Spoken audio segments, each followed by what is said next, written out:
Hello and welcome back to Inside Out. My name is Kim Tree Slaughter and I am a board certified psychotherapist, and I make educational and personal growth videos that activate you to change your beliefs and actions so that you can receive real results from the inside out.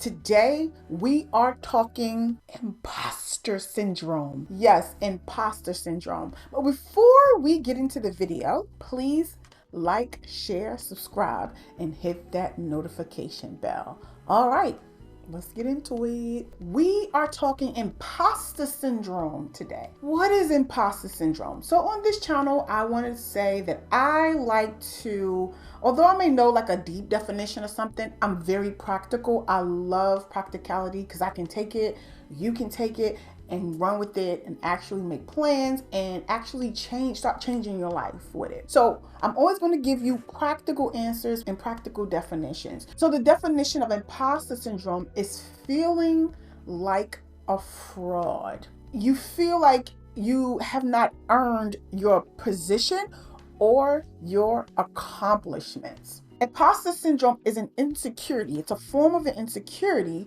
because we're looking at ourselves, we're tearing ourselves apart, and we're coming up with reasons as to why we don't deserve the things that we've worked so hard for. It's not directly tied to anxiety and depression. It's more so tied to what we think. It's a faulty narrative that prompts you to believe that you do not deserve something. You look at yourself and you say, man, I have all of these things, or I am successful, or I have a lot of good friends, or a lot of healthy relationships. Ooh, do I deserve this? You question whether you deserve these things or not. There are a lot of celebrities that have struggled with this very issue. I'm going to talk a little bit about each of the celebrities that I pulled out today. And the first one was Maya Angelou, the great poet and singer and activist. We all loved Maya Angelou. She struggled with imposter syndrome every time she wrote her books. She had 11 books, and she said every time she wrote the books and they did well, she felt as if she was a fraud. Albert Einstein, he believed that his work was getting too much attention and he believed that he didn't deserve it. Albert Einstein? Oh no, he deserved it. Him and his Nobel Peace Prize. Oh, he deserved it. Shark Tank judge, one of my favorite Shark Tank judges, Barbara Corcoran. You know, she's a big real estate mogul in New York, my hometown, and she sold her business for $66 million. Yeah, I said that right. $66 million.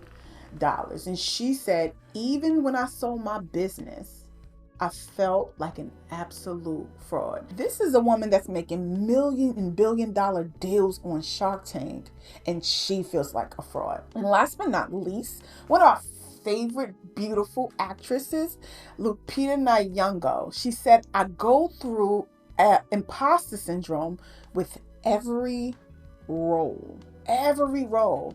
I think winning an Oscar was in fact made it worse. So she basically said that winning an Oscar, which she won for 12 Years a Slave, she said she believed that winning that Oscar made her imposter syndrome worse. So I said those things. I talked about those specific people because these are people that we would deem as successful and worthy of the things that they have. However, they too struggled with imposter syndrome. But so let's talk about some truths.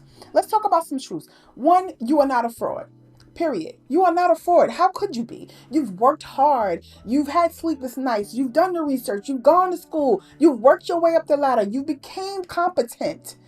So you are not a fraud. And when you are in the room and when you are at the table, you belong there. You have worked hard, and you should never question when reaping the outcomes whether you deserve it or not. You deserve it because you did the work to get there. Understand that imposter syndrome, again, it's all in the mind. It's all about the story you tell yourselves.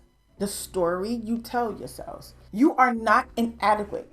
and you will absolutely belong in every room that you set foot into. For me, I would also say that I've struggled with imposter syndrome, and I struggle with imposter syndrome. But what helps me overcome my imposter syndrome is I look at the facts. I look at the facts. Just because a thought comes in my mind, I don't take it as facts. You are not your thoughts. Just like I'm not my hand, I'm not my elbow, I'm not my arms. I am not my thoughts. They are something that comes and we decide how long they stay.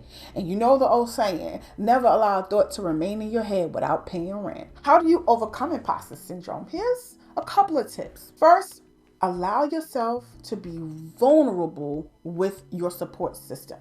So find your people, find your tribe, and allow yourself to talk a little bit about how you're feeling about your accomplishments. Don't try to hold it in to yourself, because when you hold it into yourself, then you're having in these internal conversations that are not beneficial for your external outcome. Okay? Believe you are capable. Stop practicing negative beliefs. Just because a thought comes in your mind, it doesn't mean that you have to rehearse it.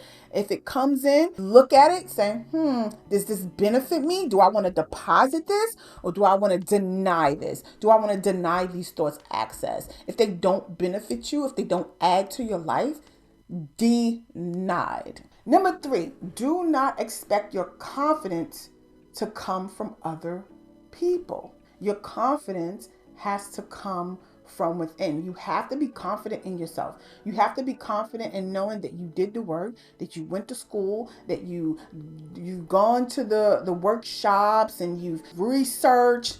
You do your own work, and your confidence will come with your level of competence. Don't allow your inner critic to speak to you in a way that you will not allow a person to speak to you. Because we know that our inner critics be all up in our head like, girl, who you think you are? Why you think you can do that? Who you think? You know you can't do that. You can't talk. You can't do this. You can't do that. but if a person said that to us, we'd be ready to go off, right? We'd be taking off our earrings like, what's up?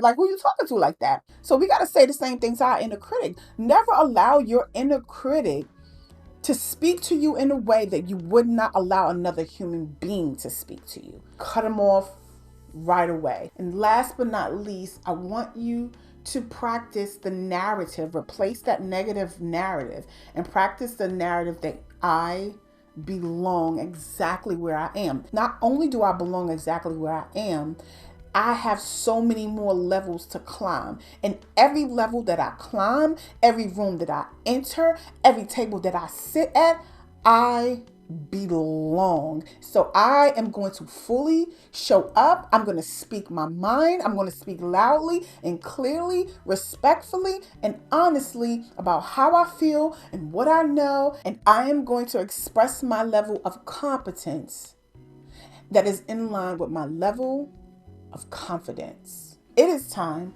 to change your beliefs so that you can activate and get real results from the inside out. You are not an imposter. You absolutely belong at every table you pull your chair up to. All right now, y'all. I hope that helped. If it does, please share with someone that you think could benefit from it. I will talk to you all soon. Many, many blessings.